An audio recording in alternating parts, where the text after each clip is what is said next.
Alright, I'm just gonna make a short tier list discussion. Hopefully my audio isn't being overpowered by the birds chirping, the flowers like whisking in the air, all that other shit.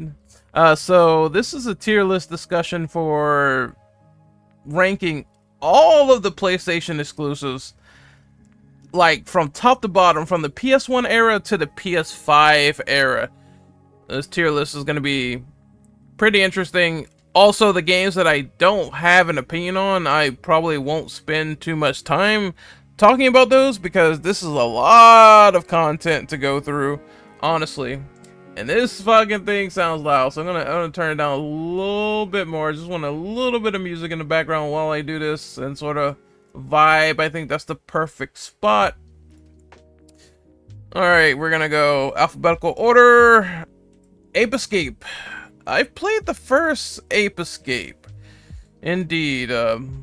Nice little quirky game. I remember it being like the game that touted the little DualShock controls, the analog controls, and you could just smack monkeys around and grab them and the nets. I know that sounds really weird to say if you don't think about the context. Like, if you just fast forwarded the video and got to that point, you'd be like, hold on, wait a minute, what did he say? But no, seriously, like, the goal of the game is to capture these chimpanzees and send them back to the lab. And it was just a relatively fun little platformer, a nice time waster. Some varied levels too, from what I remember. This game is definitely a classic for sure. I'm gonna put Ape Escape in the waivers between A or B. I still feel like it could have been something where it had a little more meat on the bones. I think either spot is fine for what it is. A classic nostalgic game. I'm gonna put this in the B tier. Ape Escape 2, I've only played the demo towards, but I did like it. I feel like I need to play a lot more of it to really gauge the rest, but I'm still gonna put it in. I'm gonna put it in no opinion because while I did like the demo, it's not really, you know, enough to equate to my full experience of Ape Escape 1. I never played 3. Whatever this game is, Academy, never played it. Never played the PSP Ape Escape game, but that has me like curious. What is this? Well, another Ape Escape like spin-off. I'm gonna put that there. Like, the only one I really played was the first one. Astrobot and Astro's Playroom I never played, along with Beyond. What is this? Blood and Truth. I remember being interested in the concept of that, but I never played it. Bloodborne. You guys know I really don't like Souls games that much. I'm not really the biggest fan of them. I'm sure that, you know, back in the past when I was into playing Souls-likes, I definitely had fun with my friends, but I'm honestly a controversial pick. Like, just going back to Bloodborne and playing it and just being overall kind of just underwhelmed. I can see why this game resonates with a lot of people, but for me, I'm just not blown away or enthused by it at all these days anymore. You know, it was cool for the time being. I guess I'll reasonably give it like a C. Like, I've played a lot worse exclusives from other platforms, which I'm not gonna name because that's gonna incite a war. I've probably already incited a war by putting that there. Bravo Team. This sounds like some weird run-of-the-mill game. I never played that. Concrete Genie. Nope. Crash. You already know where I'm gonna put these. Revolutionary platformer with the Bandicoot himself getting all the Wampa fruit, and just, this is definitely a franchise that is a whole lot of fun. Really reined in the truth of the 3D platformer. And you know, it worked. It all just worked out for some reason. Like you figure that, oh shit, this is, I don't know what this is. It's fascinating, it's interesting, but will it really work out on controlling well? And honestly, Crash had a lot of cool and interesting level designs, you know, riding on hogs to sort of break up the monotony. Naughty Dog's like first foray, I think, into the PS1. I'm gonna give Crash 1, although I will say, the only thing is like the sequels just kind of improved on things like mechanics and refining things. But you know, I'm gonna put this in the A tier because it's just so nostalgic to me with how the Crash series started, and it started like in a very, very good way. Crash 2 is even better. I would put that, although I don't know if I want to. It's definitely better than the first one. And then Warped is like up there as well. Like when they started increasing and giving Crash like abilities that he could use, whether it's like the super jog or just him using like the Wampa launcher, or a lot of quality of life improvements that just sort of blow away the first one. So I put that in S tier for both of those games. I really enjoyed Crash 2 and Crash 3. The only thing I hated was, you know, some of the backwards tracking levels that you can go through and like Crash 2, and it's just kind of a little bit frustrating. But overall I did like that game like a lot. I like 2 and 3 like a whole bunch, and 3 kind of added like a lot of racing segments to it as well, with the motorcycle and everything. So they're definitely S tier games, like no doubts. Crash Bash would probably get a B. It's a nice fun little party game, reminiscent of Mario Party. So that's what it essentially is. So it's like PlayStation's Mario Party, but with Crash Bandicoot. Crash Team Racing, fucking amazing kart racer. Once again, PlayStation also kind of ripping off Mario with Mario Kart, but I honestly enjoy that shit so much that I don't care. What is this? Is this Daxter? I can't tell, but if it is, I've never played it. Days Gone. Oh, this one's gonna be a controversial one, but Days Gone was a game that I did like this game, but I don't think that it's like high tier, upper echelon PlayStation exclusive, because I had way too many bugs. I died to a door. I saw a fucking triangle-like mammoth just jut out of like a freaker's body.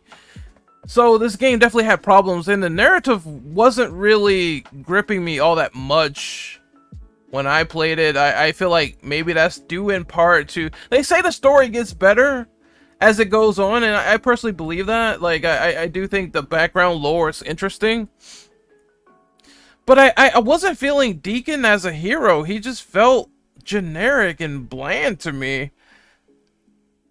But the game, in terms of gameplay, it hit the right spot for what I wanted, which was a cool zombie survival like game where the elements are against you. I did enjoy it a bit, but C or B, C or B, C or B. I would say it's a C. It's a game that I definitely am glad I did not get at full price. I've never played DOA 1. DOA 2 is like, I put this game at a, this was a good game. DOA 2 is good. It's probably one of my favorite DOAs. I put it in an A, fuck it. That's the category I put into. Death Stranding goes into no opinion. I'm really not the biggest Death Stranding fan, so I kind of just skipped it. Demon Souls is Souls, but I have no opinion on it because I have not played the PS3 game. What is this? Destruction All Stars. Never played it. What is this? Destruction Derby? Never played. It's a lot of these offshoot racing games that I probably will put on no opinion. Detroit is interesting because I like Connor and Hank. I like the story of it, but I also have never played it. But it is one of those interactive media games where, or what do they call the genre? It's not interactive media. It's some form of, like, you know, essentially cinematic movie presentation, which people say is masquerading as a video game. But it's like a movie with choices, interactive movie, interactive game with choices. So, but I did like the plot for what they presented. But honestly, I only watched it on YouTube, and I mean that makes sense because I mean those games you can watch YouTube, but I never played it, so I can't get into the intricate nature of the choices. I did play one David Cage game. You're gonna find out what it is later. Dreams, never touched. Golf, fuck that. It's like, I'm not a golf guy. Whatever this is, I can't tell what that exclusive is right here that I'm holding in my hands. But I guarantee you I've not touched it. Same for Fat Princess. Final Fantasy is gonna get kind of weird because I've not tried this one. I've played 7 original. Honestly, for what I played, I liked it. I did not hate this game whatsoever, and I thought it was compelling, and I thought the characters were cool. The world they provided, I'd definitely say it left more of an impact on me than usual. I would give that like an S. Because it's just an overall very cool RPG, and I like the whole mechanical industrial world they were going with. And yeah, Final Fantasy VII is cool. The classic one is cool. I have played it, and I would give that like an S. It left more of an impact than need be. I would give 8 an A. While some of the mechanics were a little bit weird, like the whole, they had this whole weird like card system or whatever that you could use, or junction system.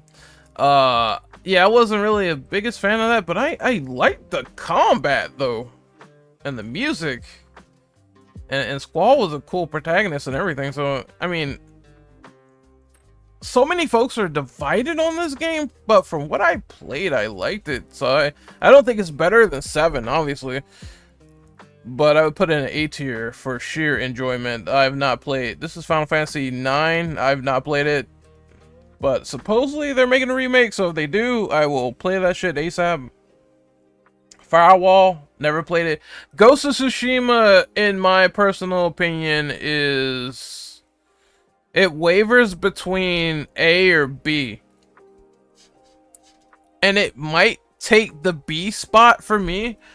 I think there is issues with, I don't think the traversing is really that great in that game, and I don't think that the combat is phenomenal either. It's kind of cool, but it's also like, I've played more like faster paced samurai games like Neo, so it's definitely not better than that in terms of combat, but it is an interesting when you factor in, you know, just fighting some of the Mongol, and seeing some of the ghost weapons, getting ghost stance, like chopping people's heads off. But I felt like this game, the reason why it's not A or S or even the S plus, which is the coveted, like, this game is fucking phenomenal, I just felt like it was a fill-in for Assassin's Creed. It was like run-of-the-mill Assassin's Creed Japan, and some of the side objectives kind of like bored me to tears. This is why I was like, you know, Red Dead has like far better side missions, and it's no excuse that they seem so run-of-the-mill and collectathon. But what is there is definitely above the curve. It's not. They definitely paid attention to details with this game. They definitely worked their ass off with this game, and it is fundamental in a lot of ways, but I feel like it also had some shortcomings that kind of fall in line to the trappings of the open world genre, where a lot of stuff that you're doing is monotonous. It's not as rewarding as even Infamous on-site content, where you're getting like cool new upgrades to your XP and karma system, and you're doing all these things whether you could be good or bad. And I felt like Ghost didn't have all that. So God of War, you know where it's going. God of War is like S plus. Yeah, the first one. I'm sorry, God of War left. You know what? And I'm gonna do even this. I know people are gonna be like, he glazing God of War right now, but I can't help it. Look, God of War is fucking amazing, dude. I love Kratos as a character. I like the storyline of the first one. I thought the combat throughout all three of them were fire. When I get to the PSP games, I never played Ascension. I just actually I did, but I only played the online portion, so I thought it was alright. But it didn't leave a lasting impact on me. I didn't play the main game though, just the online. I'm just gonna say no opinion. PSP games, for what I played, I would say it's only right to put Chain of Olympus in B. And what is this? Is this Ghost of Sparta? Ghost of Sparta is like, it's definitely way above that. Oh man, it's improved combat all around, bosses, enemies. I put it in S. S is where it goes. God of War 2018 is an A. I feel like while the story is almost like perfect in a lot of ways, it's the combat is definitely not as great as the older God of Wars, and it's definitely not as good as Ragnarok is gameplay wise. You know, Kratos only really has like the axe and Blaze of Chaos. So when you talk about hack and slash variety, God of War 2018 is really lacking in that. It's really lacking in that department. But overall though, I think as an experience, it's really good. It's good enough to be an A for me. Gran Turismo 1, I would give a B. I actually have played this, by the way. And Gran Turismo 2 is even better. A lot more cars and a lot more tighter turning windows. And they really refined this game up quite a bit. So I would give the first one a B, and I would give the second one an A for what I played. And I've not played any of the others after those two, so I'm just gonna put them all right here. But I did want to play Gran Turismo 3 when I got my PS2, but I never got around to it because GTA 3 ate up all my time. I never played Graph Rush, but I do have the second game. Heavy Rain I actually did touch, and I don't know if this is, it's not controversial to give that game a B because, of course, while the acting is not really aged well in terms of the British sounding actors, and some of the line delivery is like awful. I was engrossed into the plot line and the fact of you had 4 protagonists where you could decide decisions if they all lived or died before the ending, and I thought that was interesting for the time when they marketed that for this game. Where it's like you have like 4 heroes, they could die at any point except for Ethan. Well, you know, I guess it's kind of like, well, 3 until you get to the ending, and then Ethan dies. But you could choose if they live. And I like the concept of the murder mystery origami killer, and you're trying to find out who it is, and it's a race against time. So this game left a little bit of an appeal than need be, but it's definitely not perfect for the reasons of the aforementioned interactive drama. I think that's what they call it, interactive drama. And you know, you have segments where you're walking around pointing and clicking, and that doesn't make for interesting gameplay, but the choices do. I think B sits fine where it's at. Horizon, Forbidden West, and Zero Dawn. For what I played of Zero Dawn, I liked it more than EB. This might be a controversial one, but I'm giving that an A because I really liked the game. I thought the game was great. I know people got on my case when I put it over Breath of the Wild, but honestly, you know, that's just the cookie that crumbles with my opinion. The world, the robots, the appealing gameplay. It was something that felt fresh, even though it's a open world genre experience. And it's been like a dime a dozen of those open world RPGs. I thought for what it did for the time was pretty impressive. The only reason it's not like S tier is because the story kind of gets very convoluted, and they do like a giant info dump at the end, and I was just left slobbing like, what the fuck is going on with the whole Hades initiative and everything. But at least they tried to explain it as well as they could. And I also do feel like, I don't know, dude, going for this platinum for Horizon Zero Dawn was a monotonous chore. I almost thought to myself, I'm about to like uninstall this game. It's like, fuck. I was like, I just spent so much time in those Zetas, dude, and also collecting things and analyzing all the robots, and it just took like forever.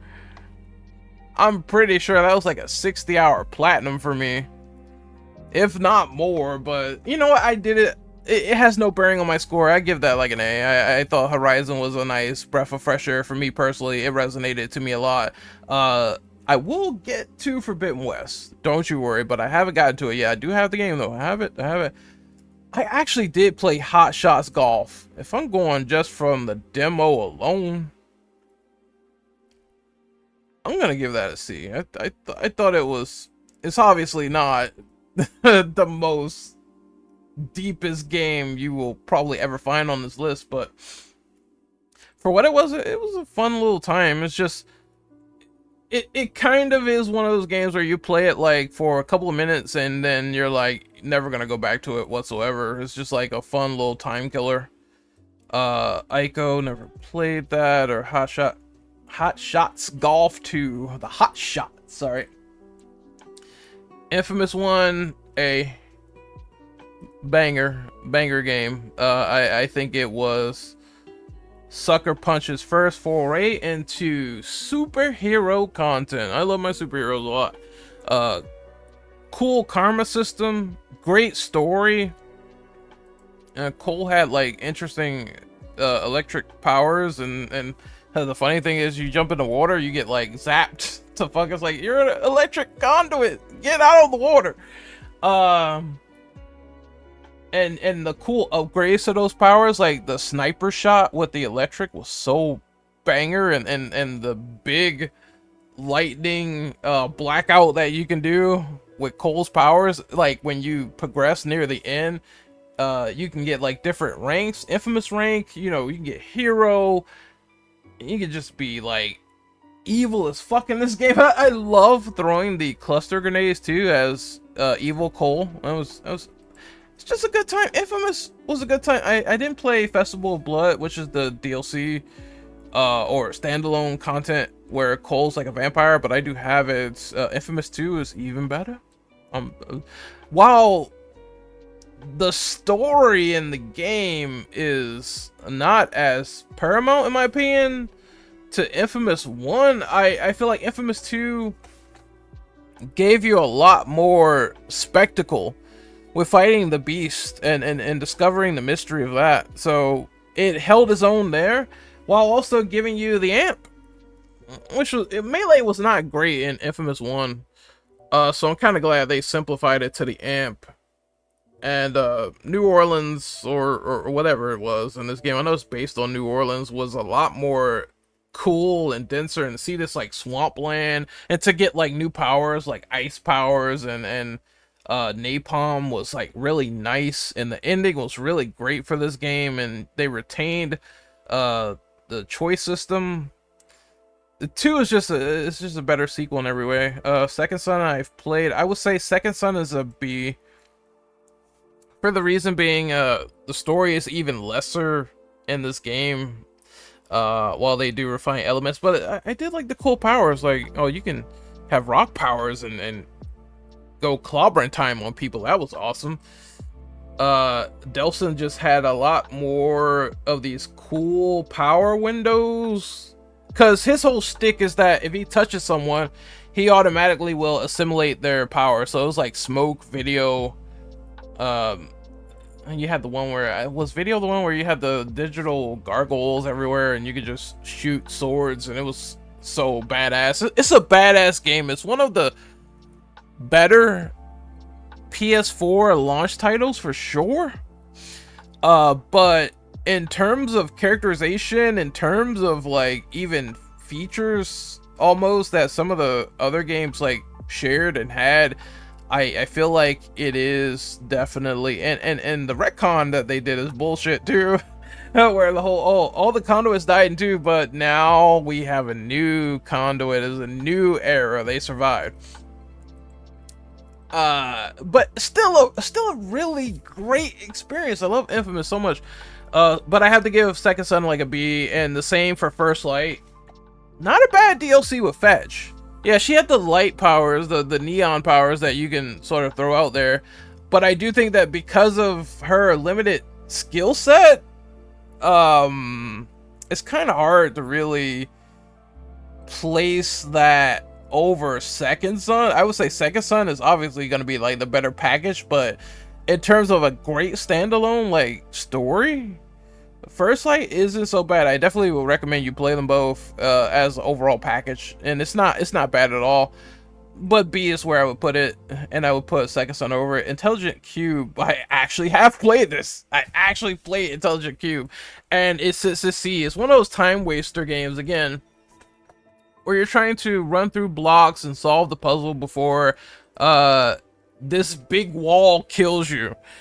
And I think that it was funny for what it was. It was a nice little figure it out scenario. It was Catherine before Catherine, but I don't think it has like a lot of depth. You just sit there for like maybe an hour or so, and you've pretty much like gained the gist of the game. It's not like a long-lasting impact, but I do remember it. C is where it goes. Jack and Daxter, gonna put that at a B. I liked the first game, but I don't think it's a masterpiece or anything, or high level. It was just fine for what it was, going around, and it's a nice, neat little fun platformer with, or at least trying to gain a footing on the gameplay and the variety there. And there's a few things that worked, and there's a few things that didn't. I don't know, the appeal was not like long lasting to something like a God of War, but I definitely liked that first entry for what it was. I just feel like it could have been a lot more to the table for that game. And of course, I don't like mute protagonists, so this is kind of why I put Jack 2 over it, where they started giving Jack a bit more of a personality. Sure, it's edgy, like him and the fucking Dark Eco, right? Sure, it's an edgy like experience. Guns, people are calling it like GTA Light, but I don't know, Jack 2 resonated with me a lot more. The only thing that prevents it from being an S is the checkpoints are so unfair. I'm sorry, the checkpoints in this game are the definition of unfair, in my honest opinion. And this is coming from someone who didn't really struggle with the arrow race. Like, I think he beat me once and that was it. I seen people like lose to that guy like 10 times. I'm like, how? I was like, how? I beat him like after the first failure. But some of the checkpoints are bullshit.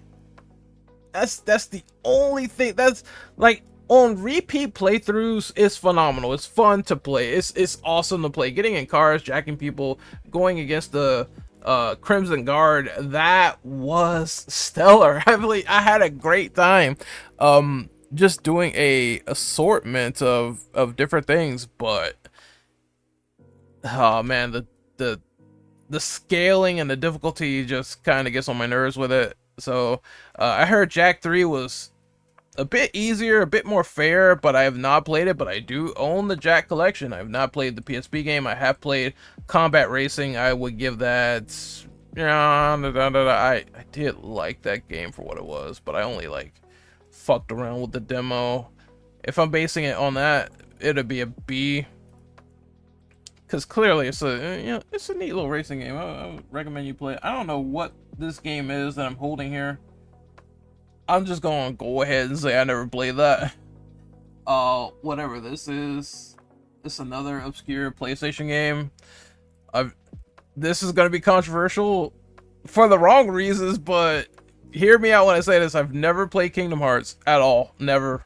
I've had a lot of friends mention that game to me, recommend that game to me, but also say that the story is convoluted as balls.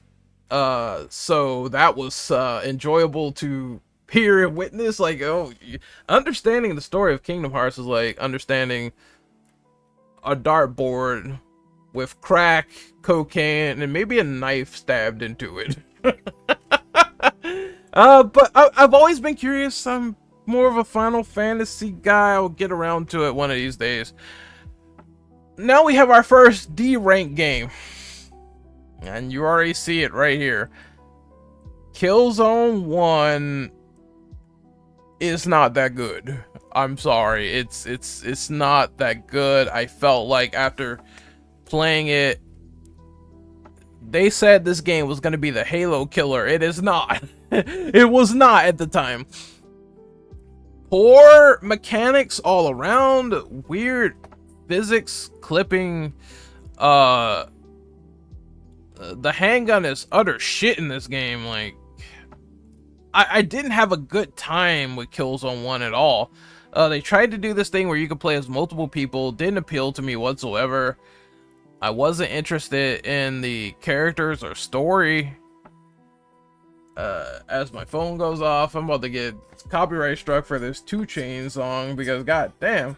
No, shut the fuck up, phone. I'm sorry for the video, but yeah, my alarm clock is going off. There we go, I killed it. No, tomorrow. Alright, back to Killzone 1. Killzone 1 is just, I'm not gonna say it's a disaster piece. It definitely can have some cool segments, but overall it's just like annoyed by this game. Like, I was like, this could have been much more better than what the community touted it to be. It is a D rank for sure. I just remember getting pissed during that bridge segment on hard mode. I only had a pistol and the pistol sucked dick. So it stays where it is, D rank for dick. It goes where it is. Let's see, how long have I been doing this? Let me see. I'm just, okay, 30 minutes into ranking all of the PlayStation exclusives that I get. I'm still like not even barely done. I'm like halfway in. I'm not gonna spend too much time talking about Killzone 2. Everyone knows that it is a big improvement on the first one. I'm mostly just a Killzone multiplayer guy, so I would say, just basing on that experience alone, I would put it at an A, even though I need to get to the campaign. But I did play this game mechanically. I know the mechanics, and I thought it was way better than the first one if I'm just judging on gameplay alone. I'm pretty sure presentation, story, all that stuff is going to be way better as well. I'm going to give Killzone 3 an A as well.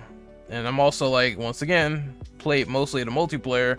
But the gameplay mechanics, class systems, weapons, shooting people with the drone was funny. And just the more heavier first person nature of the game, it felt like this was a difference maker to mostly all of the Twitch shooters on the market.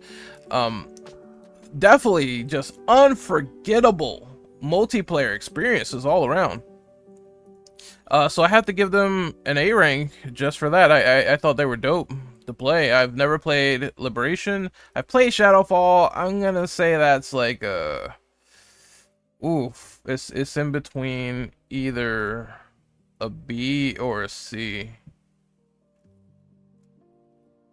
I would say it's a C because I don't know. Shadowfall just felt like it had so much potential.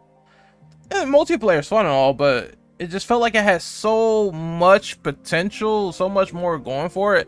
And Guerrilla just kind of slapped that game out there for a PS4 exclusive. So, like, that's the whole overall nature of the game. Campaign could have been a lot better too.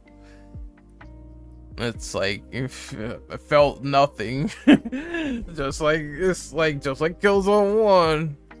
I felt nothing for what was going on with the entire thematic of that game. But I will say it's better in the fact that they clearly shaped up the mechanics, and it is more or less an improvement to play. And that's the only thing that saves it for me. Let's go down Lona. Never played any of those. I've not played Knack 1, but I did play Knack 2, and that would be a B. Knack 2 was dope for what it was. Like I got this, you know, I did the workaround. I made like a New Zealand account, and I got that game for free. Remember that shit? That's how I got it. And they give you like all these very power-ups. The Knack can sort of just like crumble around and just sort of, you know, roll on the ground to avoid like attacks and everything like that, and you get bigger and stronger as you fight and go along. I remember they had like these ice powers. They had these segments where you couldn't get spotted by like lasers. A lot of gameplay variety in this game that really got slept on. I'm kind of glad that the donkey meme really put eyes on this game, because I think it's an underrated classic in my opinion. So I would give that like a B. I've not played Lair. Here's another one. The big PlayStation like platformer exclusive on PS3. I've never played any of the Little Big Planets whatsoever. None of them. None. Little Big Planet. They have their own karting game once again, ripping off from Nintendo. Loco Roco. I've seen reviews on this, I think from G4, but I've never played any of them. I have played Medieval though. I give Medieval like a B. I've played the first one. I don't think, have I played the second one? Yes, I have. It's also on the same tier. It's just, Medieval's fun. I know at face value, I've been saying that about like a lot of certain games, but I do rank them on fun factor and their appeal. But they are these weird little platformers, the 3D games where you play as Sir Daniel Fortescue, and you can do things like take off your arm and beat the shit out of people with them, and get potions in the area, buff your character up. There's these, I like the gothic feel of the game as well, because you're this dead soldier that got like an arrow right to the eye, which is why Fortescue has like one eye missing, because he got clapped by Arrowhead Game Studios, right? But still, I think, and I know they remade it too, and people said that was a fun remake as well. Medieval is, you know, tried and true fun for what you play, but I think it's not upper echelon in terms of the fun factor of the games in the A-list, S, and even S plus. I feel like it knows what it wants to be. It's not like high art. However, that being said, it definitely deserves a place in the PlayStation lineage, history, and all that other shit. Also, I don't think, is Ragnarok on this list? I don't think God of War Ragnarok is on this list. If it was, I would put it, and I'm gonna use at least God of War 3 as like a visual here. So let's pretend this game was Ragnarok. If Ragnarok was on here, I would put Ragnarok in S plus. I like that game was fire. Great story, way better gameplay than God of War 2018. It all clicked together when you find out how Kratos is redeemed himself at the end, and it ties it together and a nice little bow. And you have like obviously the drop near spear, which will fuck shit up. More moves, more features in the game. I like that they changed the maps around too, so it's not the same old shit when going through the realms. Stronger characterization, funnier quips with Atreus making fun of Kratos' old man knees. Can you jump, old man? I don't think that you can, but still, not that much of a detriment to the game. The game is fantastic, dude. It's S plus for sure. God of War Ragnarok, don't sleep on it. It's one of the better. And plus the intro fight with Thor. Oh, be still my heart. I'm gonna glaze this motherfucker for days. Like, the fact that Thor like beats your ass, kills you, brings you back to life, and say, fight me like a man. It's not over yet. One of the most coolest introduction bosses in gaming, next to the Colossus of Rhodes in God of War 2. Don't sleep on it. Ragnarok is fire. What's next? I have not played any of the other medievals outside of 1 and 2. What is that? Motorstorm? I've always wanted to play Motorstorm, but I never got the chance, so I just put that in no opinion. Neo 1.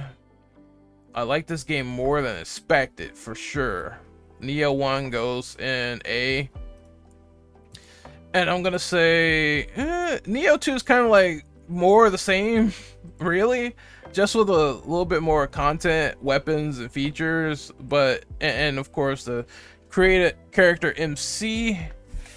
So I would put those games at A tier for sure.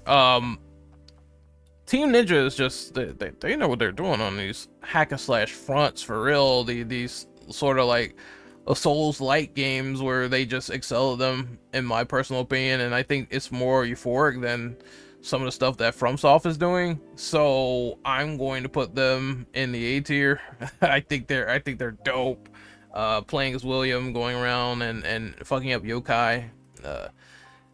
The only thing is that Neo is definitely a game that will rearrange your asshole hard to the point where it's like, if you're not learning, you're having a disaster of a time. And there are times where it's like, you know, I don't think this boss was really that great. I don't think this enemy was really that fair. I've had those moments several times, but it doesn't impact my overall score of them being like A tier games. I think them branching out from Ninja Gaiden and making something relatively different was welcomed and appreciated, and I like Neo for what it is. Okage, never played. I know this trope was a big number of Sony exclusives I haven't touched yet, but it's also a few that may surprise you that I did, which is Pac-Man World. I actually did touch Pac-Man World, and it instantly went right into the spot. I didn't even mean for like it to go all the way up here and sit immediately in B, but that's kind of what I would give it. I think that it was, I like this game for what it was. I really did not hate it. And I know people might say, oh, in the midst of platformers you can probably find something that's better out there. It's true. If any of the Mega Man games were, you know, if we added like third-party outside shit, if any of the Mega Man games were on here, I'd probably put that over Pac-Man World. But yeah, Mega Man X. But this wasn't so bad. I think they had nice, very levels, cool, a lasting appeal. Pac-Man in 3D, which at the time 3D platformers were kind of like, it was this new wild sensation on the PS1. So Crash was also really great. Pac-Man World was also just really stellar. Although I do feel like if you compare it to two, Crash was a better experience than Pac-Man World, but I would say this is definitely worth playing and having in your library if you can find it. It's not, it wasn't the worst thing in the world. I just would say that some of the level design was a little bit confusing, and I remember trying to 100% the game, and I was just like confused at the time. Maybe it was just like my kid brain just sort of not really getting it, understanding a few concepts. But overall, I think a B is a good place for that game to sit. Let's see, Parappa the Rapper. I don't know if I only went by the demo that I played. It's not it's not bad, but it is a music rhythm game. It depends on how much you like the songs and themes of that game to get the buttons right and everything, and all that stuff. It feels like it's a C. I know that's gonna probably piss off Parappa fans, but look, he is an iconic character for Sony. I'm not gonna take that away from anybody. But I put it in C because just like Hot Shots, the appeal to me of a rhythm-based music game that's not like something like a Guitar Hero or something, and it has these nice quirky little songs that I'm singing, but it is a game that I've played for like a few minutes and I was kind of done with it. So it feels like C is just a game that it has great merits, it has some structure to it, but it's something that either I didn't like all that well or I didn't play often. I mean, I guess you can't get any worse than Killzone 1, which is like the lowest on this list. I would, and here's another D ranked game, Predator Hunting Grounds, which I did play on PSN, and I did multiple sessions with like friends. I feel the problem with this game is the choppy performance and how, like, I'm not gonna lie, in terms of how this game looks, it looks like shit. It looks, graphically, it looks like shit. But could some fun factor be had if you fired up a lobby and maybe got a couple of people in there? One person was a predator. That motherfucker scared the shit out of me. Like that dude, when the predator came in there and started like mauling my crew, I was literally like brown pants. I was crying for life. Like that was the funniest thing I think I ever witnessed.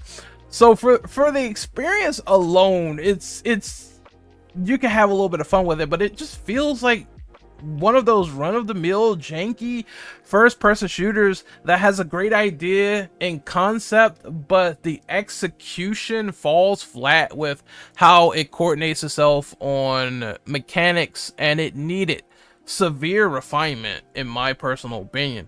It's and the ending was kind of like they had this little end segment. Like people were saying the predator was hard to kill and whatnot. I think he should feel like that, but I don't know. It's mostly just your soldiers going in, and if you kill the predator, that's good. While this motherfucker can like jump in trees and shit and grab people, so it just feels like it didn't have that lasting appeal to it. I feel like the game that was better than this, in terms of idea, had a lot more going for it, was the AVP game that came out in like 2009, I believe. That was a lot more fun and more refined than this, for sure. Let's see, PlayStation All-Stars Battle Royale.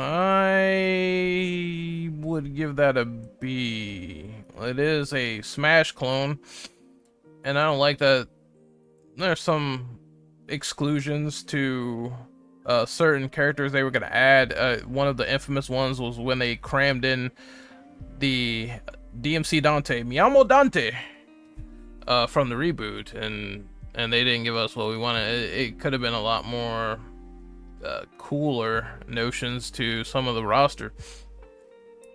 But and I know people didn't like the system where it was based on lives, where it was mostly a life kill game. Versus, oh, you're at a high percentage, you knock someone out of the ring, just like Smash. I guess I can appreciate the fact that they tried to do something unique. It was also some really it was some level ones where it's like, all right, someone could do a level 1 and he clears everybody, and that's it. Like it was some level 1s in there that was like, you didn't even need to go to level 2 or 3. But this game was it was interesting.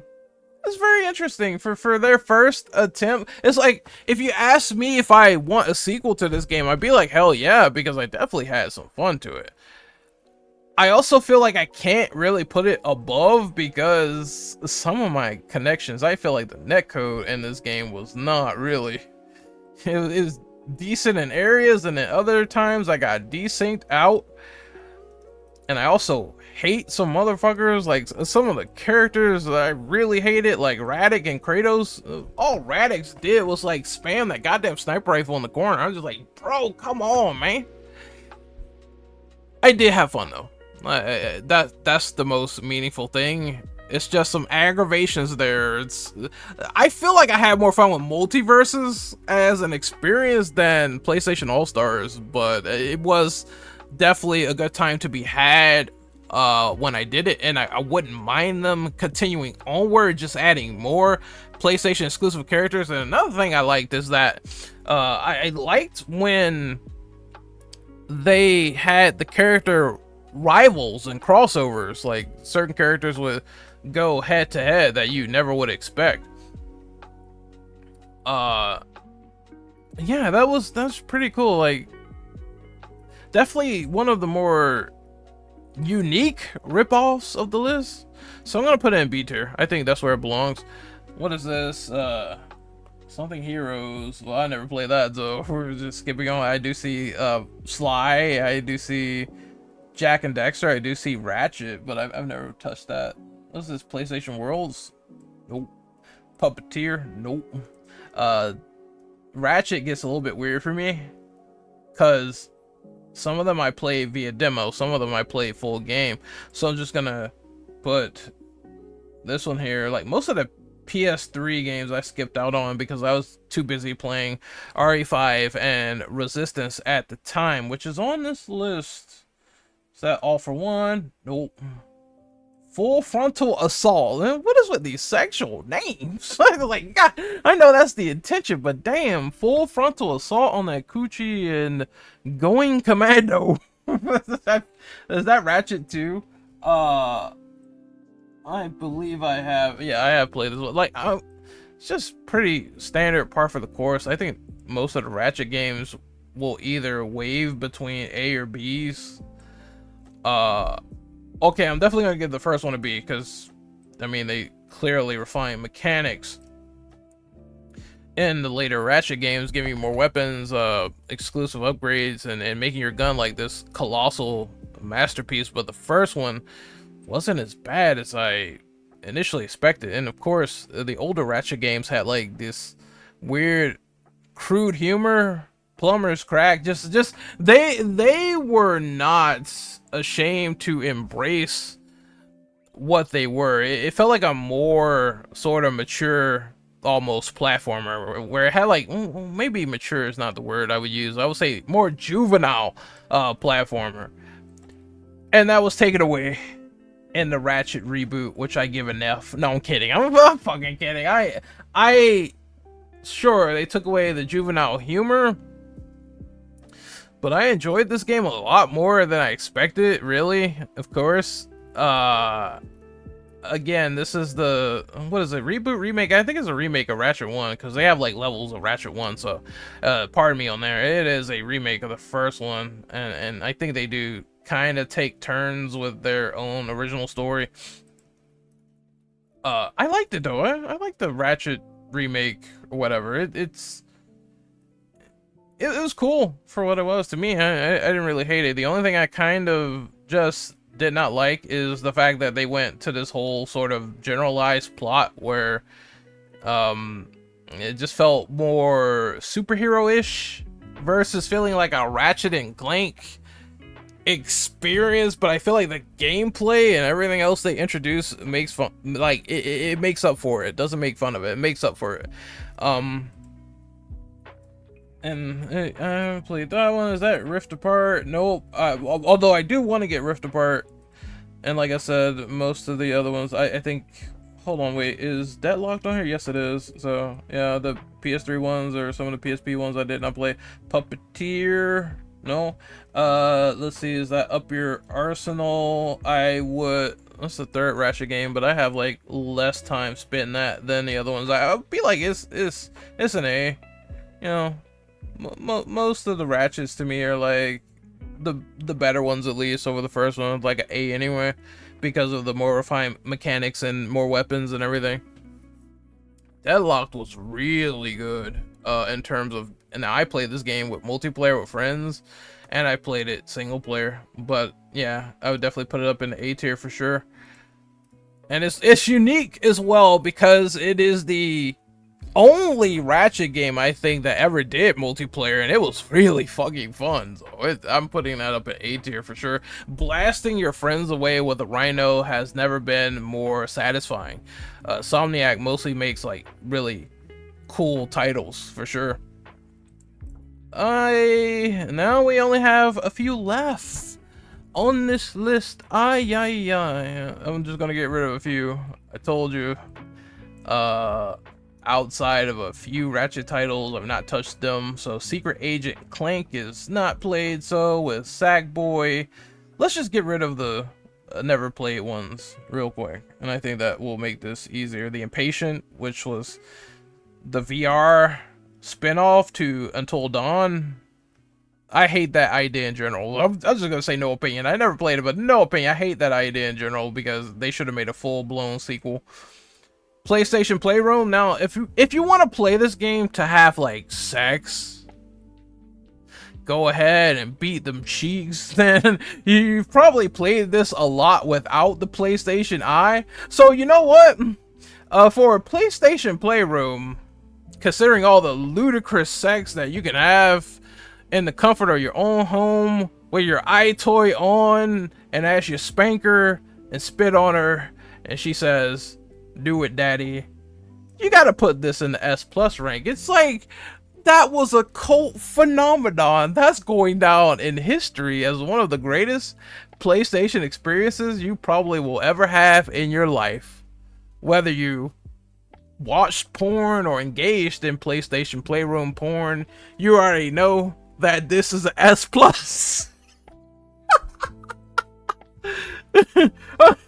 You know what? I'm keeping it there too. Staying there.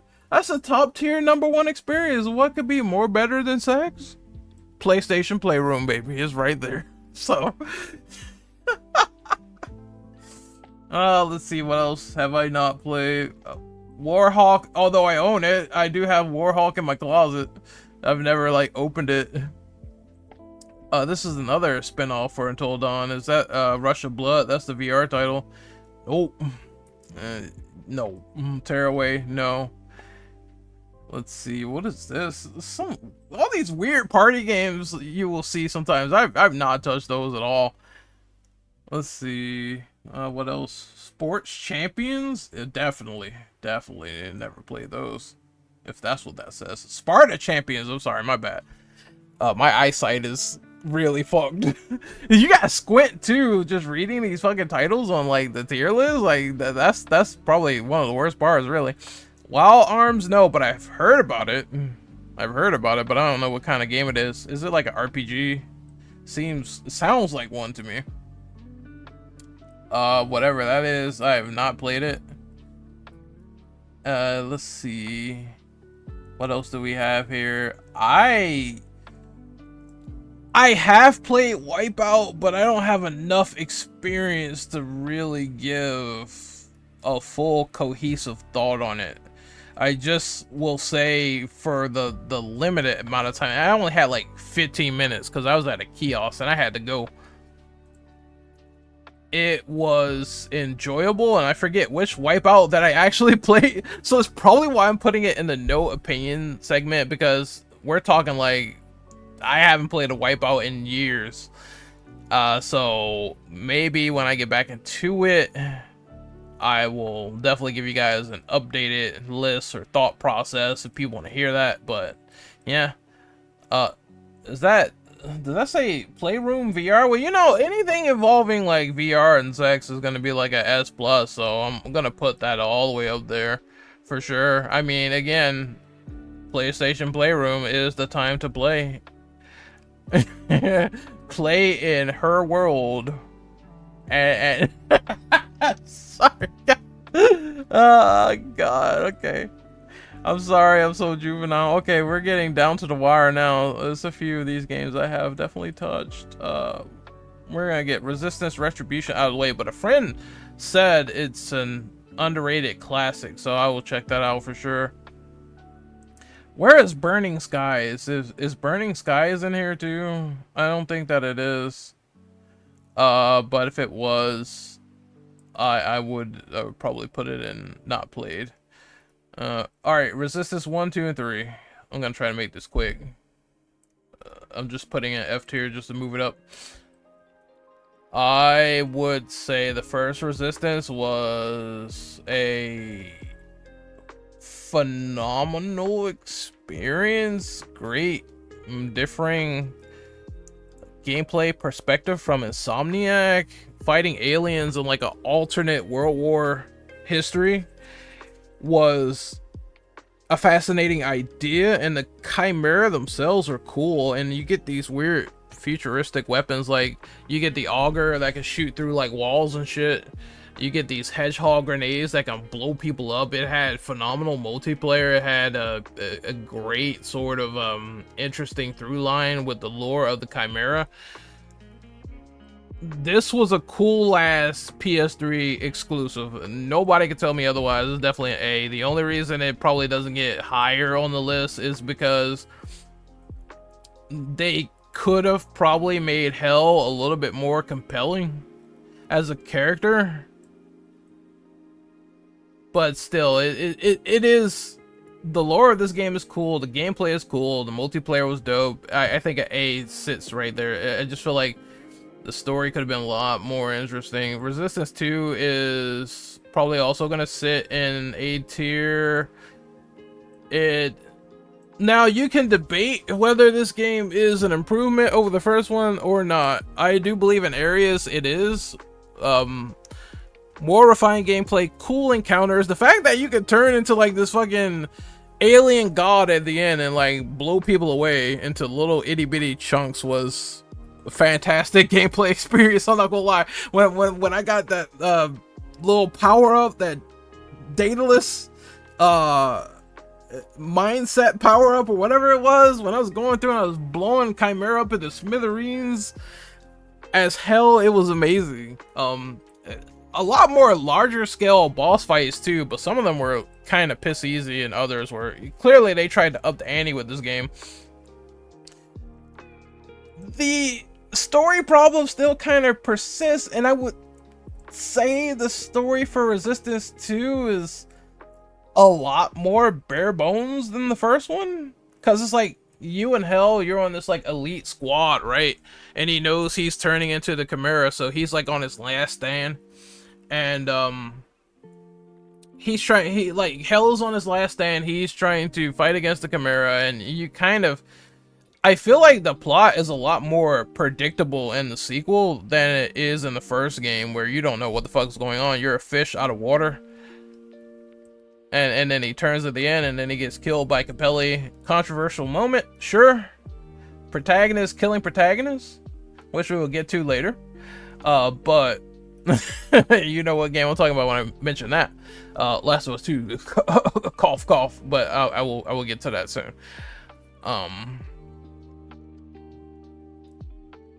Yeah, it's just like the multiplayer was fire though. It was even better than the first one, because I think there was some co-op missions you could do as well, along with competitive and standard objective games. I would say it's of the same caliber gameplay wise, but story wise is debatable, but it still stands on its own as an experience worth witnessing. I think Resistance 3 is the best one. I'm gonna give that game an S tier. I'm sorry, that game is fucking good. In terms of just the weapons, the fucking acid mutilator weapon that you get that burns people alive, that was cool. They tried to humanize Capelli. I know plot might be argued that Resistance 3 feels like a desperate, dark nothing burger at times that people will classify, but you know what? I liked the story of them being on their last leg. It felt like a mixture of two, but really showing the effects of the people, the resistance group, the survivors, everything, and they tried to sort of interweave that in with classic Insomniac gameplay flair. And I think because they did their utmost best to enhance the gameplay as much as they could, and I think Resistance 3 kind of, I think they had co-op, but I'm not sure if they had competitive multiplayer. I guess you can correct me if wrong, but I think that's one of the issues if they didn't have multiplayer in there. But still, it's so good that I feel like the series peaked here in terms of actually playing it. So I'm gonna give it an S. I really enjoyed 3 far more than I expected. Returnal, I've not played, but I want to get this game really badly. I just have not had the time, because everyone knows, like, I'm a big PlayStation freak, but I just got an Xbox. I just got an Xbox. I've been, like, spending my time there. Shadow of the Colossus. Now, can I rate this game if I haven't played the remake, but I've played the original to death? And the remaster? I guess I can. Like, I mean, it's pretty much just, you know, better visuals and graphics and controls anyway. Shadow of the Colossus is like an S for me. Fantastic experience all around. You're playing as the Wanderer, and you are trying to kill the Colossi in the world, and you get these dark powers trying to resurrect this weird priestess lady. Influential game. And this is coming from someone who never played Ico, but I've played Shadow of the Colossus, and I thought it was like dope. Just the scale of the monsters, how to figure them out, how they are essentially puzzle boss, and you have to stab them in the sigils. It really had that euphoria to it. The way this game was designed is cool. Through and through. Just, I think my favorite Colossus is still the one that's like underwater, because I was so, dude, I'm so scared of like enemies and bosses in water. You have no idea. So I had no idea what the fuck I was doing. I had to get on like a certain tower and jump on his head, and then you're right under the water as you're like coasting on him. The spectacle and presentation of this game is incredible. It's an S, and I see why it influenced so many other platformers to know they can go on like darker territory, they can do more puzzle bosses, and it really was dope. I fucking love Shadow of the Colossus so much as an S. Silent Hill 2.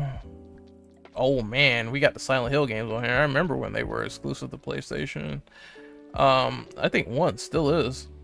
Or was it on PC? I don't remember, but you know what I'm gonna do? Silent Hill, you already know what it is. You already know what it is. You already know.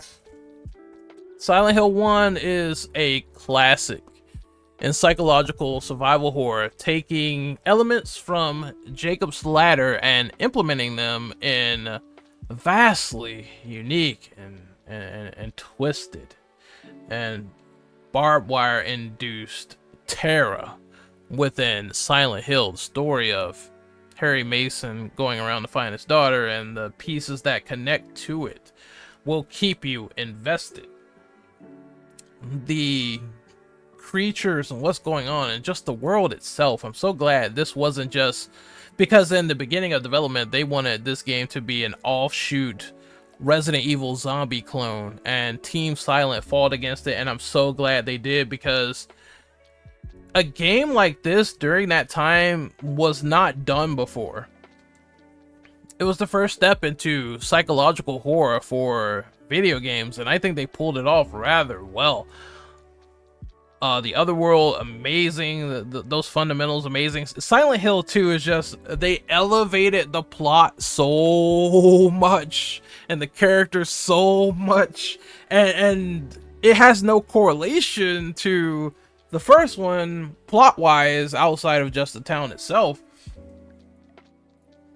but you feel that weight of the emotional torment that James is going through. You feel what the other characters are dealing with. This game is the embodiment of a masterpiece, in my opinion, to where it has influenced so many titles. It is one of the people say, hey, I like Silent Hill 3 more. I think that's fine. If 3 was on this list, it definitely would be an S.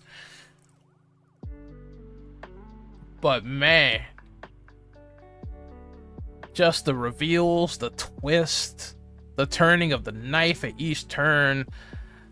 Konami found their niche here, and this game could not be any more respected than from yours truly.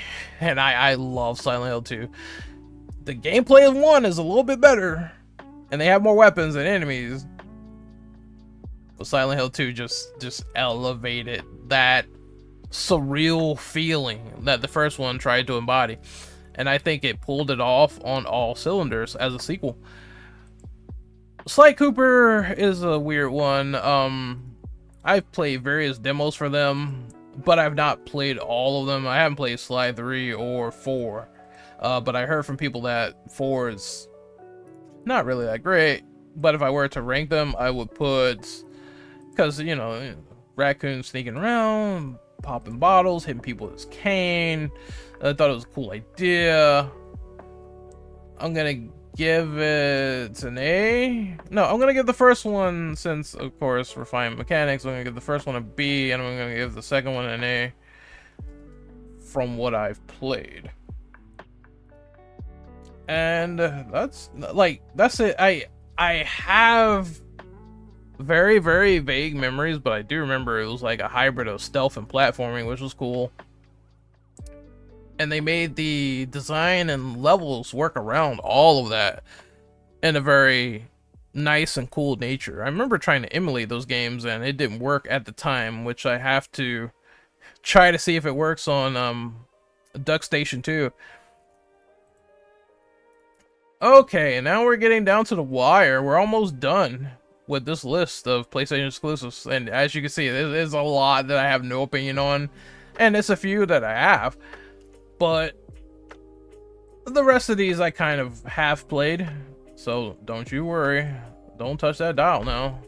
Try to make it quick as possible. Marvel Spider-Man Miles Morales.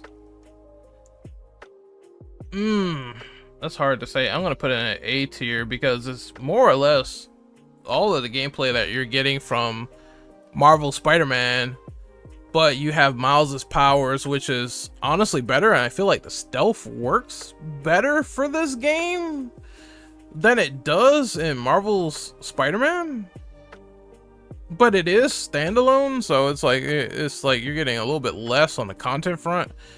Overall, though, I would say it's a cool experience, worth playing, seeing Miles's side of the story and how he's trying to be Spider-Man in the world after being taught by Peter for a bit. You know, I thought that opener was incredible as well, fighting Rhino and just pounding his head in like veal cutlet. I'm gonna say Marvel Spider-Man is definitely above it in terms of sheer scope and content, and more of an impactful story and an ending as well that just is gut-wrenching with the death of Aunt May. I feel like, again, when I put a game in S rank, and I know like Marvel Spider-Man Miles Morales, it has like better gameplay. Of course it does, of course. But for lasting impact of a game, and the gameplay for Spider-Man itself, Spider-Man PS4 is not bad. It's actually pretty great, but I would say this is a S tier type of deal and experience. They really fired on a cylinder that I did not expect after the rights migrated over to, you know, Insomniac working on these games. And I'm a big Spider-Man 2 fanboy from the Activision days where Spider-Man 2 was on PS2, and you know, you play as Toby. That movie license game, I thought that was the mecca of Spider-Man titles at the time. They have clearly been surpassed, and I just thought that was awesome. If I were to rank Spider-Man 2, because I know That's also out. There's some games that are kind of out, that aren't on this list. If I were to rank Spider-Man 2, I don't know if it's controversial to say that it's bordering between S or A. Cause I don't like that they cut down the third act. That means that Spider-Man 1 has a stronger method of pacing near the end of the game. But let's use this. Let's say this is Spider-Man 2, for example. However, playing as Venom, it clearly has better gameplay. You can play as Miles and Spider-Man. You can do these crazy, it's just crazy shit all around. They did definitely cut down some gadgets and moves, and they took some stuff away, but for what it is, they made it a streamlined experience, and the combat is definitely a lot more deeper. The bosses are cool. Fighting Kraven, fighting Venom, that shit was dope. Like, I feel like the second half of this game just blows away the first Spider-Man. It just blows it away because it's all elevated. But then the third act, if the third act was better in Spider-Man 2, this would be an S+. It'd be an S+, no doubt. But because of that, I think I have to. I don't know what to do, because it's like in areas it feels dissimilar. As parts where I like it a lot more than Spider-Man 1, as parts where I like Spider-Man 1 a lot better. I don't know where I'm gonna put it. I would put Spider-Man 2 next to Spider-Man 1. That's what I'm gonna do.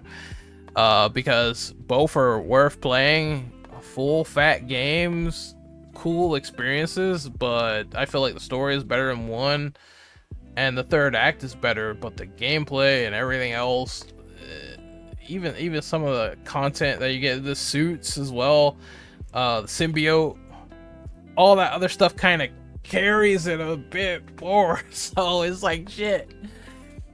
Hey, I'm gonna put Spider-Man 2 in S rank. I really enjoyed it more than I expected. And even when we talk about the story itself still isn't like the worst thing in the world.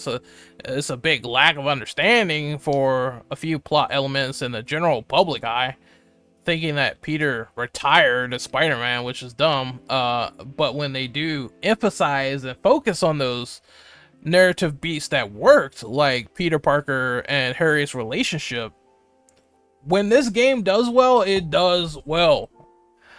So I'm not changing my position. I would put Spider-Man 2 like an S as well, right next to Spider-Man 1. I feel like I like them and I love them for differing reasons as well, and some of the strengths and weaknesses are there, but overall fantastic games. Spyro, God. Alright, I think this is easy. I have not played wait, I have played the third one. Okay, so I have played all of them. Alright, I'm gonna go up here and I'm gonna put Spyro 1 in the B column. It clearly was their first game. It did work for what it was. Super fun and enjoyable, just torching the nasty Norks all around. The Artisan Land was fun. I'm gonna say a lot of this shit was fun. Just setting people on fire was fun as a dragon, ramming them, getting these different abilities. They had the thing I don't like about Spyro 1 though is the stupid sections with the arrows on the bottom of the floor, and you have to like race to kill an enemy. I thought that was doing a little bit too much, which is why, you know, I kind of like the more varied aspects of 2 with some of the mini games they were introducing in the races of just flying around and doing stuff there.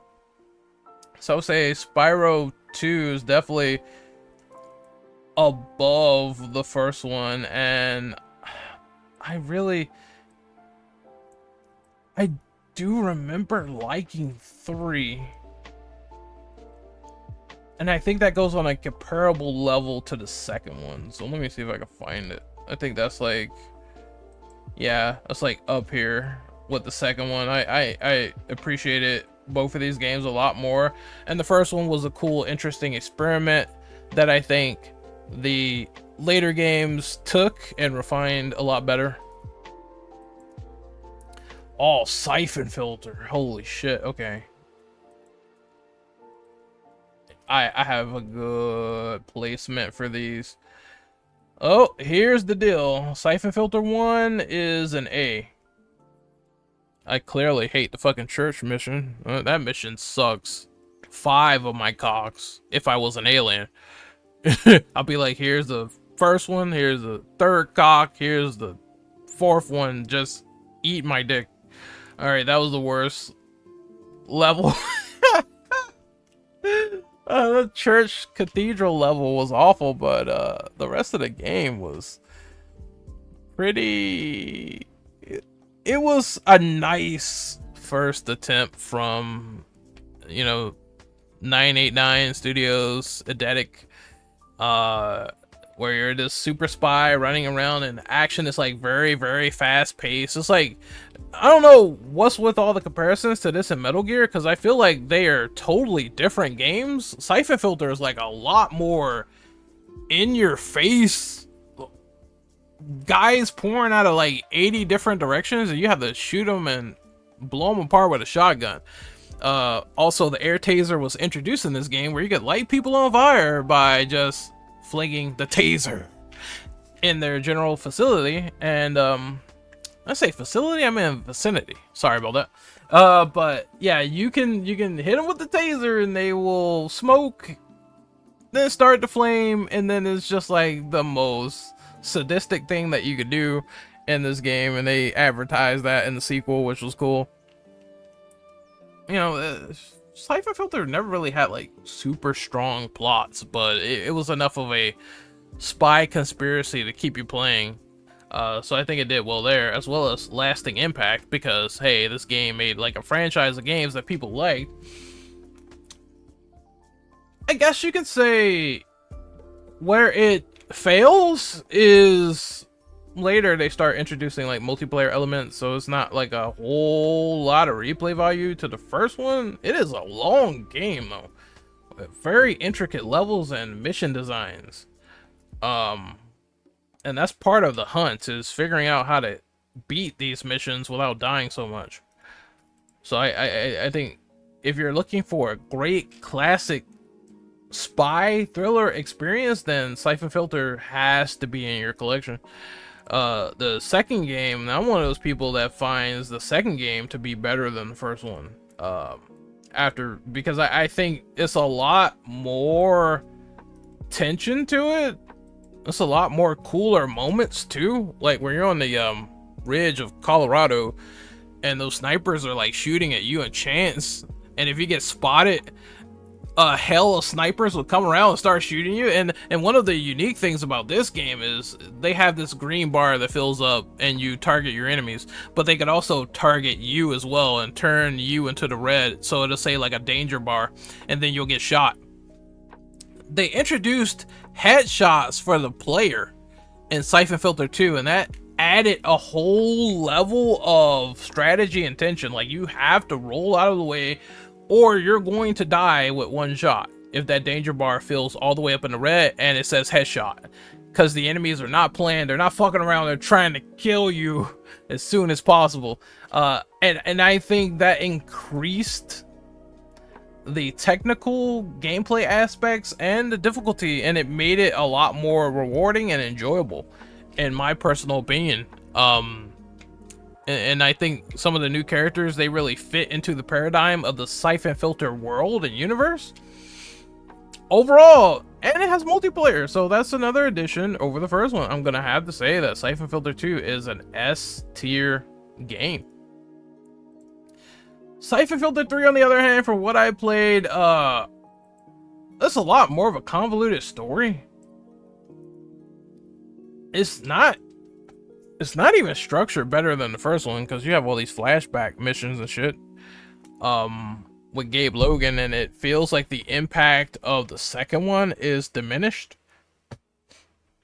I do appreciate that they try to fill in the blanks of events, but it's a lot of flash forward jumping around that I ultimately feel kind of diminishes the experience a little bit, because it's not interesting flash forwards or flashbacks. Like, you look at games like Metal Gear Solid 3, for instance. Now, we're actually going to compare them story-wise, where it's like, that was a fantastic prequel. Hands down, told the story of Big Boss in a very elegant way, whereas in Siphon Filter 3, it's like, we're all sitting at the Congress or the Senate getting interrogated. Here comes Teresa LaPon, this woman thought to be dead, and she shows up in front of Vince Haddon, who is like, he should have just probably blasted her then. You know what I mean? It's just like some shit going down in the story that just kind of is weird. And I think the game also suffers from this syndrome of, you're not really like playing as Logan a lot. You're playing as the multiple other characters like Lawrence Mujari, Teresa, and Leon, and it's all broken up, and it feels like they could have done something interesting with the multiple characters, but everyone is just kind of there for show. Couple that in with, how many times is Logan gonna keep shooting Mara arm off in the head and not actually kill her? How the fuck did she get away in the ending? I feel like the ending of this game is kind of lousy, in my opinion. Like, it feels like it didn't, like, I don't mind sometimes the hero being heroic and letting the villain go,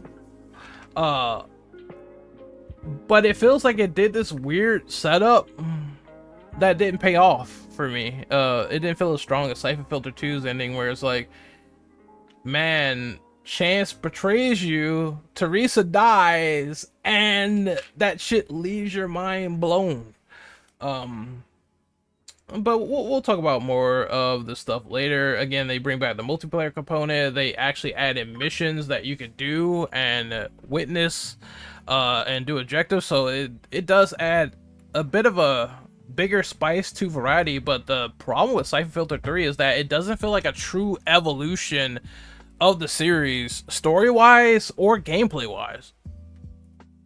It doesn't feel that way to me. It feels like the detriment of that game was they put it on the PS1, they stuck to their guns, and delivered more or less the same experiences of Siphon Filter 1 and 2.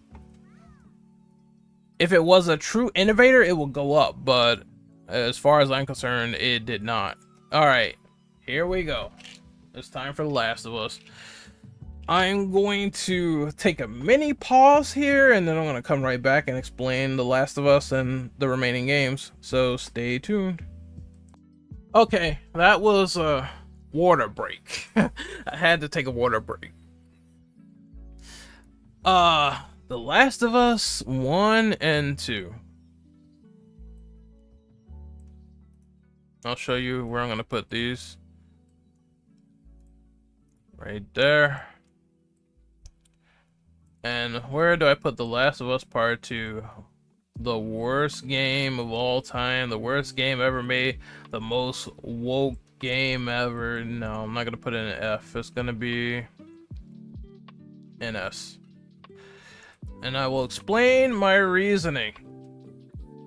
So, first and foremost, The Last of Us 1...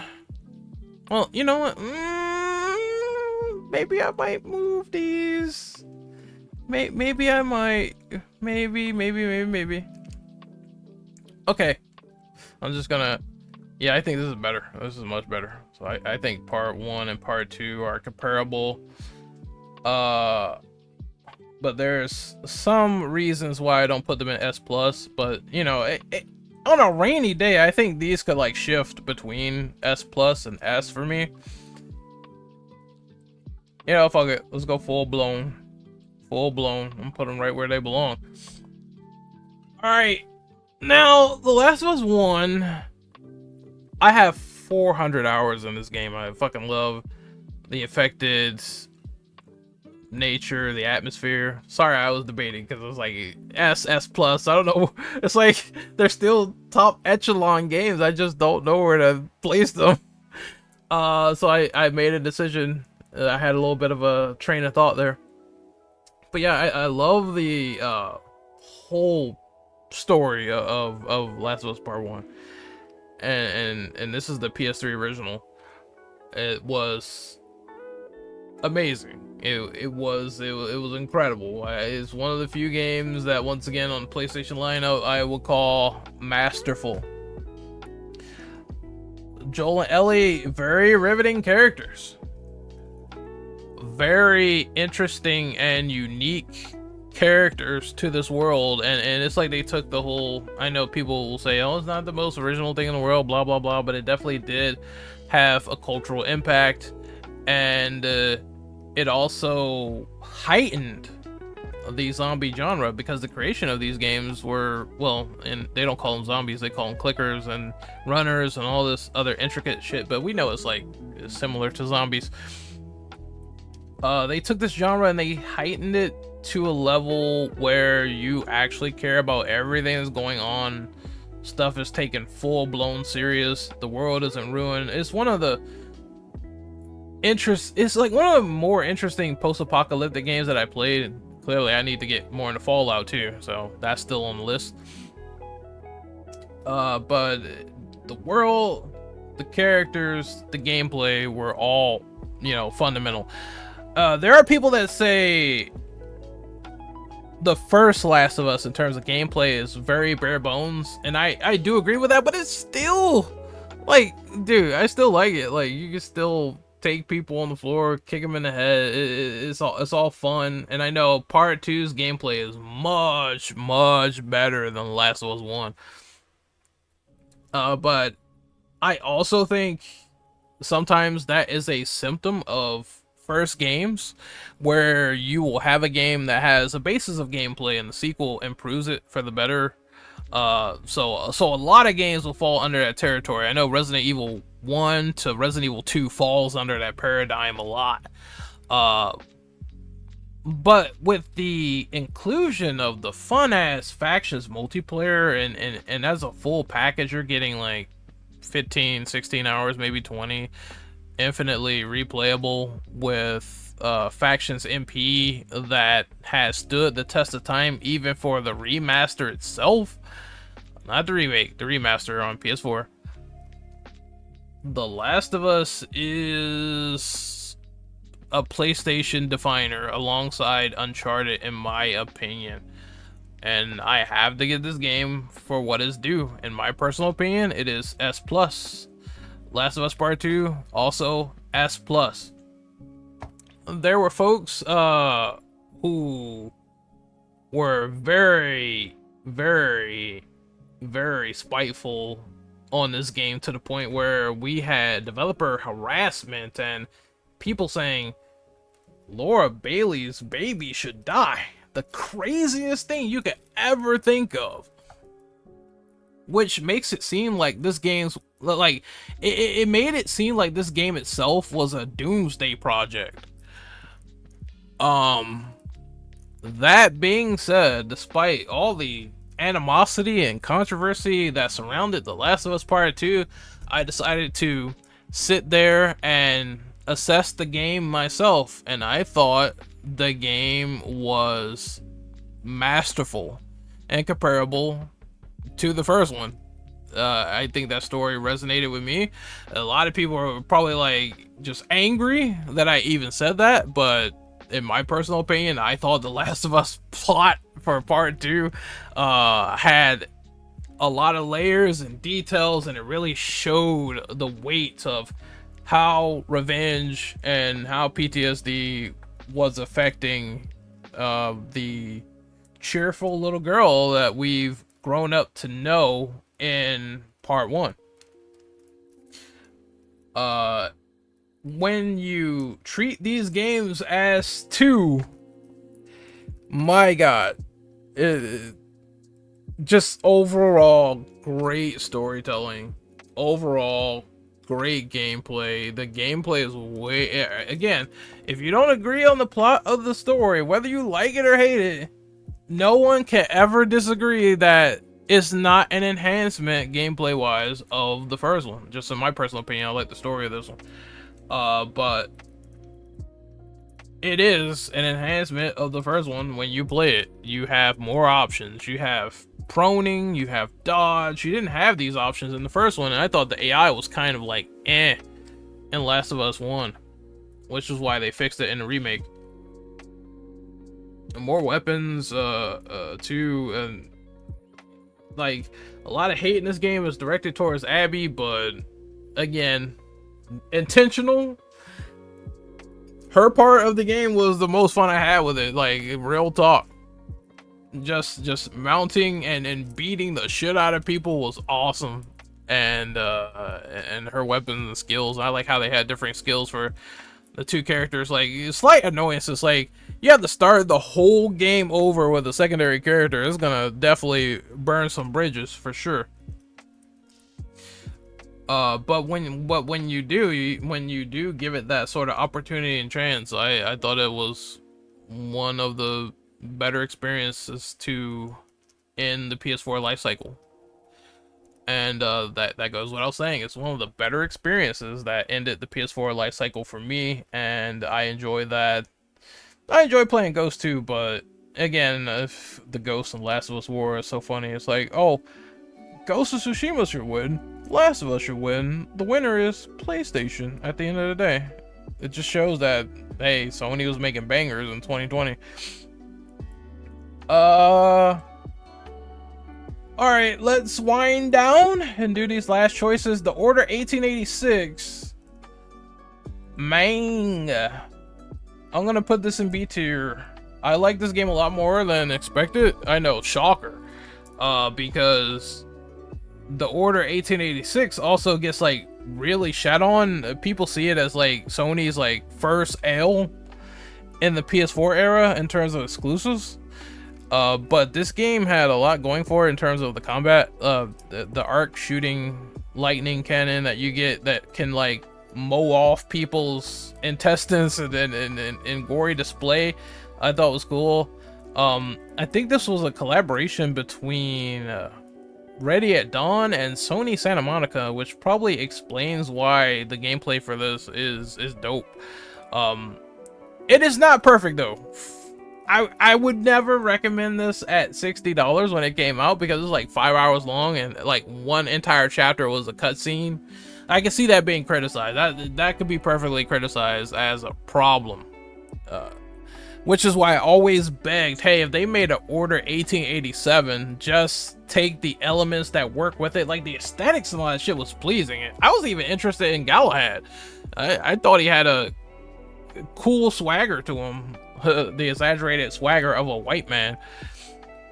And the whole Lycan element to it, like those sort of like fantasy elements was something that really was needed as well for a game of this nature to be like super different.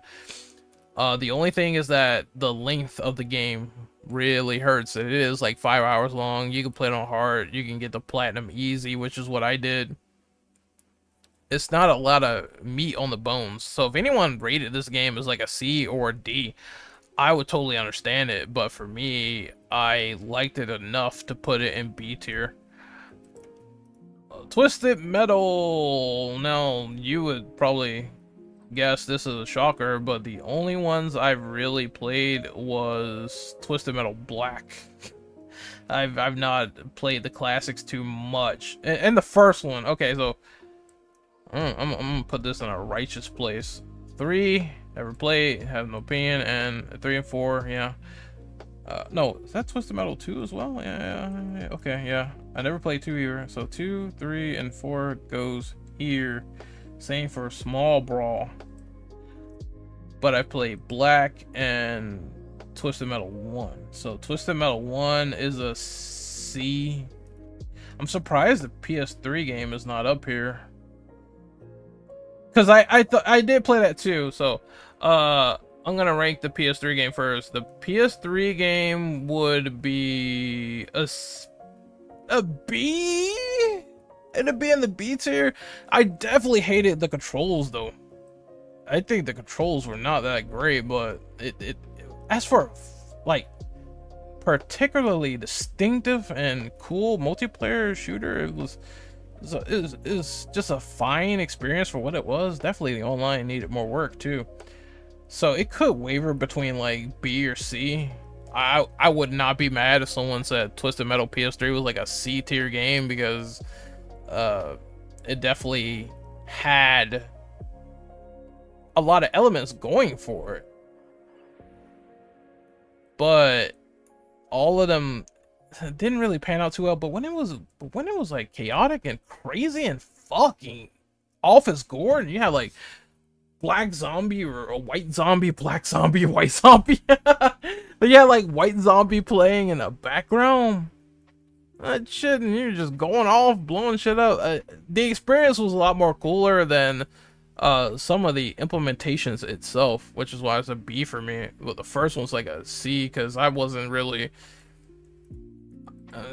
just, you could feel the age of that game for sure. Like, holy shit, that I did not like how it just was coordinated. I see why it created a legacy franchise, but in terms of how it played and some of the crazy, like, I don't know, it's just, it definitely feels like a first game, a first attempt that was made, and it didn't really pan out all that well for me. I would give Twisted Metal Black an A. I think it sits right there because it's enhanced, it's refined, it has a cool fucking plot premise of everyone being these weird, twisted inmates in this new universe created. That's one of the cooler things about Twisted Metal Black, is just how dark and fucked up it is. So I can commend the game definitely for that. That was awesome to see, really, this new, mature, dark, and warped Twisted Metal universe with these crazy insane asylums with these weird butchered and tortured stories. I know it sounds like very, very, very like twisted. It's like, oh, that sounds super fucked up, but that was the appeal of the game. And then the fast-paced action, just blowing people to smithereens, seeing them come out of their car, running them over and splattering them. I mean, they really took that element home, and it was fun, not only gameplay wise, but again, that story stuck. Okay, now let's rank Until Dawn really quickly, and then we'll do Uncharted, and then after Uncharted we are done with this extensive list. Until Dawn, I'm gonna put that in A. Again, interactive drama or game or experience. It was one of Supermassive's attempts where it stuck with me for like a long time. They kind of played up this first half of, oh, it's going to be a typical psychotic serial killer shtick, and then you find out that Josh was like pranking you the whole time. But then you also find out you are on a Native American burial ground or something, and there are these Wendigo all around the resort, and you are fighting for survival at like the second half of the game. It's just like a From Dusk Till Dawn plot twist, where you thought that movie was going to be like a crime drama or something, and they turned it into vampires all over the place. You got the Wendigos all over the place, like ripping people in half and shit, and I was just like, oh, fun. They pulled that again. And every time they do that, where you think that is going to be one thing and it diverts quickly into another, that sharp turn and twist that's done sometimes like really well, that was awesome. Predator did that as well, where it's like, oh, you think it's going to be a generic action movie, then it turns into a fight for survival against the Predator. I thought they pulled that off with Until Dawn relatively well. And you have survivor characters coming into their own, Mike, Sam, Chris, etc. It's just really, you're rooting for these people to survive. I think Until Dawn should have been PlayStation's marquee horror IP going forward. They should have done more with it, and it kind of feels like it was treated like a bastard child in the corner. But luckily they're doing a remake, so hopefully a lot of people buy into that. If you haven't played it before, play it now, although I have spoiled it, so it's like, maybe don't watch this video if you don't want to be spoiled. I'll put that in the description. I'm sorry, I'm just so excited I had to speak out about it loud. And last but not least, we have the Uncharted franchise. Uncharted tool. So I'm gonna pull these up. I played all of them. I'm just pulling them up so I can rank them properly. Which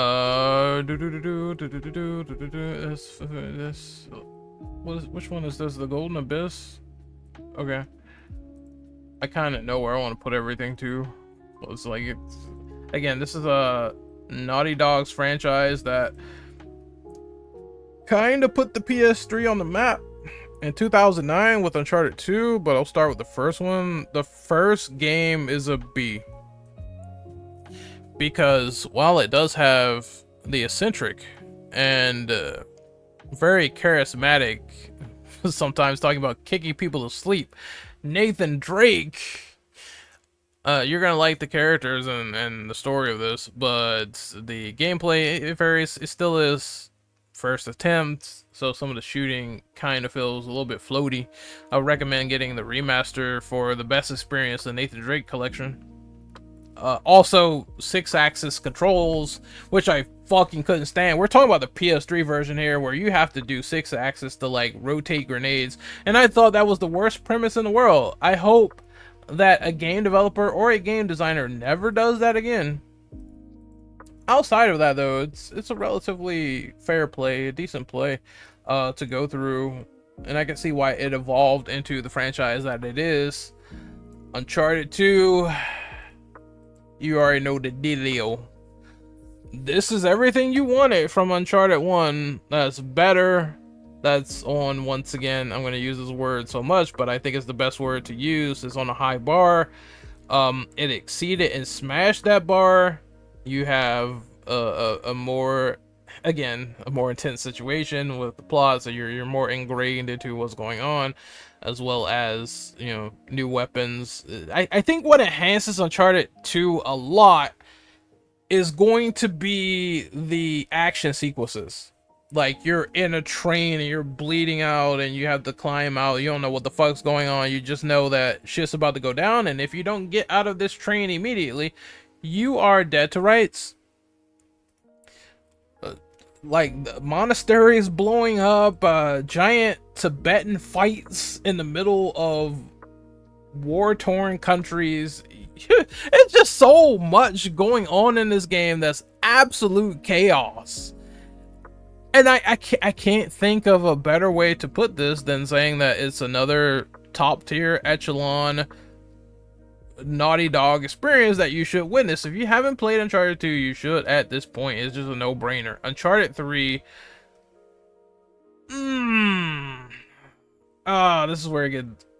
this is where we get dicey. Okay, I'm gonna sit it at A, simply because I feel like this whole dreamlike story and revealing the truth of Nathan Drake actually being, well, not Nathan Drake, is kind of lackluster in this game. I didn't like Marlo either. I thought she was a shit antagonist. I also hated that Talbot was like the super magic man. That was there. It's just like this motherfucker was disappearing, reappearing, and he was there. But you know,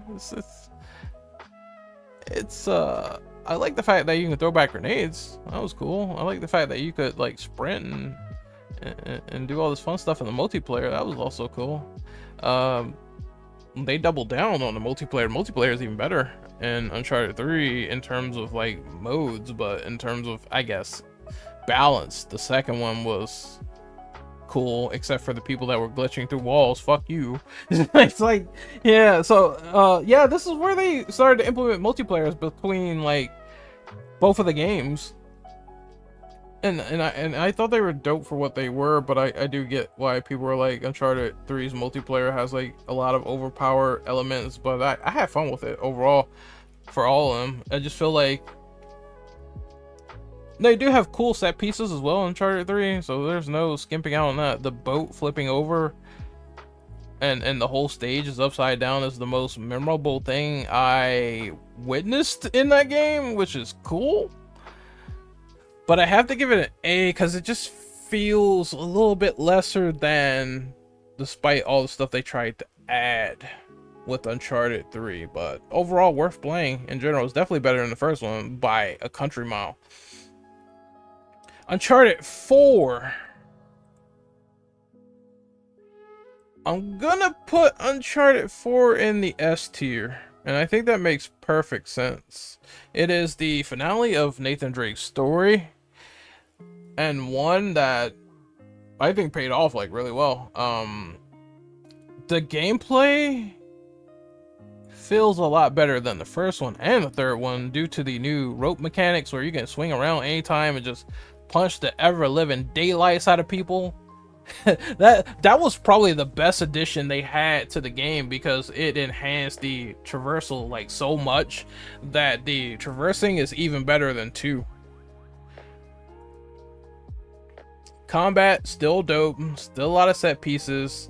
The only issue with Uncharted 4 is that it is a slow game. It's slow before you get into it. It's like, and there's a reason, because Drake is like retired. So at the beginning of the game, they decided to do, we have to explain it. He's excavating everywhere. We have to also explain a plot point from Uncharted 3, which is, Nathan Drake is not really Nathan Drake. So what is the dealio with that? Why is that? And they explain it in this game, which I'm kind of thankful for.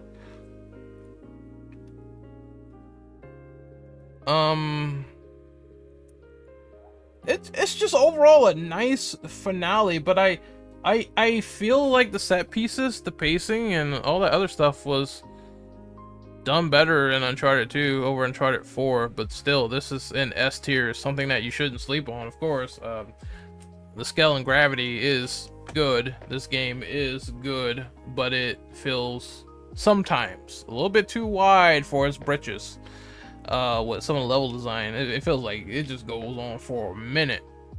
But you know, I didn't have the biggest issue with that, so it's just a small minor inconvenience of that. And then the last game is, I think, Golden Abyss and Lost Legacy. So I would put Lost Legacy in the A tier. Obviously standalone content with Chloe Frazier and her partner Nadine, which you fought in Uncharted 4, the military lady, Shoreline. It's more or less more of the same from Uncharted 4, but you're just playing as Nadine, and, well, not Nadine, you're playing as Chloe. And Nadine is like your sidekick here. It's fine for what it is. It's fundamentally fine. If you liked more of the same from Uncharted 4, you're going to like this. But once again, I don't think the plot is as strong as Uncharted 4. The Assault guy or whatever, he's just like wandering around as you just beat him the fuck up at the end. And it's kind of a suffrage of how the game is sort of tailor-made. But it doesn't mean that it's not fun. It doesn't mean that it's not bombastic to play. It's on the level of Uncharted 3, which is also, you know, it's got its flaws, but it still stands the test of time in my opinion, and so does the Lost Legacy DLC. So if you wanted more of the world, I definitely would say pick that up for sure. And I think we have Golden Abyss, which is the worst Uncharted game. I have actually played this, and I would say it is a C rank game, simply because they tried to introduce a lot of gimmicks with Golden Abyss, and it just didn't work out too well. Like a lot of touching the back pad and doing swiping to engage in combat, and I understand they tried to do something different with the Vita mechanics, but I don't think that it made the game age well as a game overall, so I don't like it because of those. And I also think that this adventure with Nathan Drake in this game is kind of it's more of a nothing burger. Like, even a lot of later games don't really reference it all that often. It just feels like it's the black sheep of the franchise, in my personal opinion. You could play it and give it a go, and it is, I guess, competent as a third-person shooter on the Vita, but you're not going to like the melee combat. You're not going to like that they always use these fucking touch controls to climb shit. It's like kind of what they did with Uncharted 1 with the tilting of the grenade with the 6-axis, but you're doing it a lot more. And you're gonna get annoyed a lot more in the process. But that is it! Oh, and I guess, this one thing I didn't mention with The Last of Us Part 2, so this game is very controversial on the story. Because Joel dies in the beginning of the game, and it divides people, but I think, just to summarize it, because I want to do a review of Last of Us Part 2, I feel like this whole game is about loss, redemption, a variety of factors. How far will you go for vengeance and love? And those thematics intertwined just resonated with me a lot more, that it kind of trumped a lot of the controversy, and I ended up liking it. And I was spoiled to this game. I told people this initially, like when I first saw the leaks out of context, I was cautiously worried about my feelings on the game, and then I played it and I ultimately liked it. That's how it goes. I play something, I like it, I either think it's meh or I dislike it. It only goes like 3 ways with me. So yeah, it's definitely still staying in that S plus. That's how I feel as a whole package of playing part 1 and 2. Great games, but I wanted to further explain that. But I think that's the end of my PlayStation list. It's a few other games, like there's a lot of these games I have not played, and unfortunately it's going to be a few that stays that way, because I might play God of War Ascension because I have that. Some of the backwards compatibility with Sony is not the greatest. So, you know, spitting facts there, like some of these games are either hard to obtain or they're stuck on platforms like the PS1, where, you know, you have to just go emulate it at this point, because getting a physical copy, if you're a physical owner, you're not getting that without like paying an arm and a leg. But I will get to the rest when I get to it, for sure, especially the ones that I already own, like Infamous Festival of Blood and Jak 3 and all that stuff. I'm definitely gonna play those sometime this year. But I will see you guys next time. Hopefully you enjoyed this list. Nothing hit the F tier. Like I haven't played something that was absolutely trash that I really fucking couldn't stand, and just like I just thought overall it was a 0 out of 10. I had nothing for the F tier. As far as all the games that I've played, it was interesting. But I would say at most the D tiers made sense. I don't know, maybe if I come back with another list from PlayStation, and you'll see some F tiers happen when I play more of these games. But hopefully you enjoyed this tier list discussion of ranking the PlayStation exclusive franchises from the PS1 to the PS5. I'm sure there's like more third parties that I could add to the list, but this is all their first party stuff and what followed. But yeah, I'm signing out. Hopefully you guys enjoyed this, and I will see you guys next time. Later.